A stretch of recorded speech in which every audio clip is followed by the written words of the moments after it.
I started off in a kind of technical role within IT at Loughborough University, working through desktop support, desktop development, server team, server development, that side of things. Then when I was doing the servers, I started moving into kind of account management almost. So we were kind of selling services to people.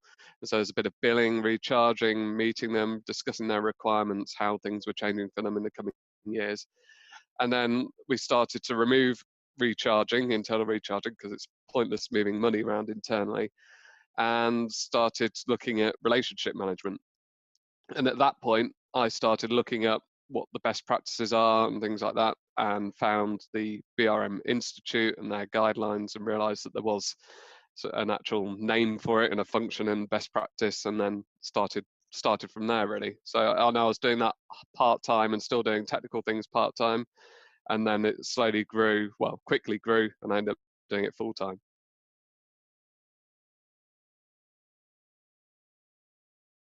The best thing about being a BRM is going out, meeting all the people.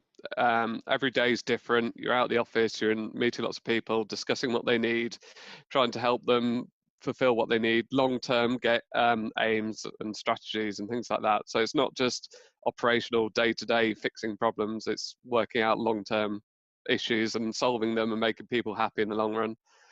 Um, the aspects I enjoy most are probably that kind of face-to-face discussion and communication that happens with people, and making a difference.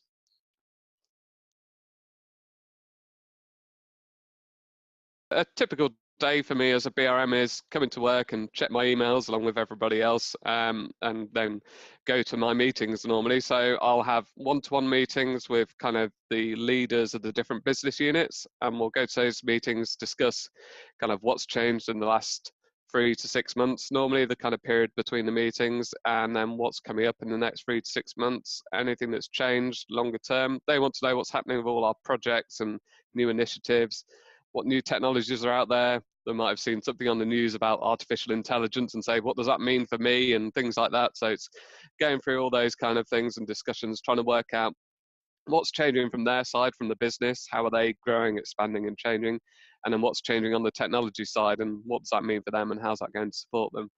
So generally we have those, and then occasionally we'll have the major incident kicking off. There'll be some kind of big outage, and we'll get dragged into that to help kind of manage expectations and things like that. And normally it's, the technical team deal with it, and it's escalated through our support teams, but we'll be managing the senior stakeholders through that major incident or large scale change.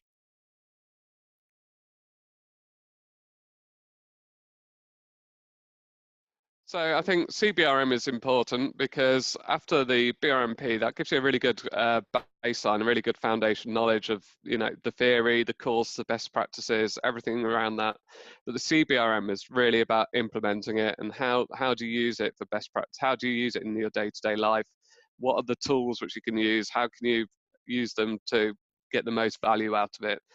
So there's so many different tools in there which are really valuable, and it's picking and choosing the best ones which work for you and using them in your day-to-day life.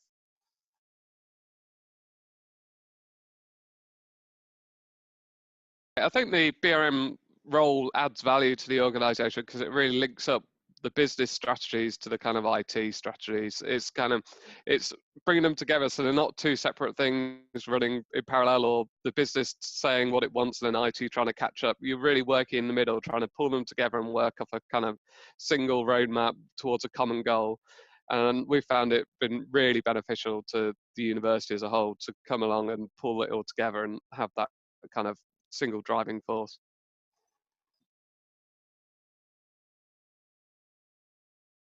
The salaries vary for BRM across different industries. So within the higher education, it's public sector, the pay is slightly lower, but it's still generally will start around 40,000 to 60,000, I'd say, for kind of public sector, depending on how experienced you are, and whether you're coming in as a kind of more junior one or a more strategic one. So the lower level ones can work a bit more tactically and a slightly lower pay grade. But if that is the case, it's very easy and common to move up quite quickly. When you've got the CBRM, then you are working at that strategic level. You are going to be working at the higher end of that scale. And then, of course, if you're in the private sector, you can add on 10 to 15,000 on top of that, but probably have slightly less benefits perhaps, and holiday and things like that. All the nice bits you get in the public sector. So yeah. So I think for BRM as a career, you can come from two sides. You can come from the technical side, like I did, and then try and learn the business side and the softer skills, which is easy for some people and a lot harder for others. Or you can come from the business side and then try and learn the technical skills. The idea of the BRM role is that you do know a bit of both. You don't have to be the absolute expert, but you have to know who the experts are to call upon them at the right time. And generally, it's having those softer skills which are the most important ones, that empathy and things like that. So the career roles, the typical paths in come from either technical kind of management roles and then drifting into the BRM role, or business analysis and working through that side of things, or it can purely come from the business and business leaders moving across into the technical side of things as well.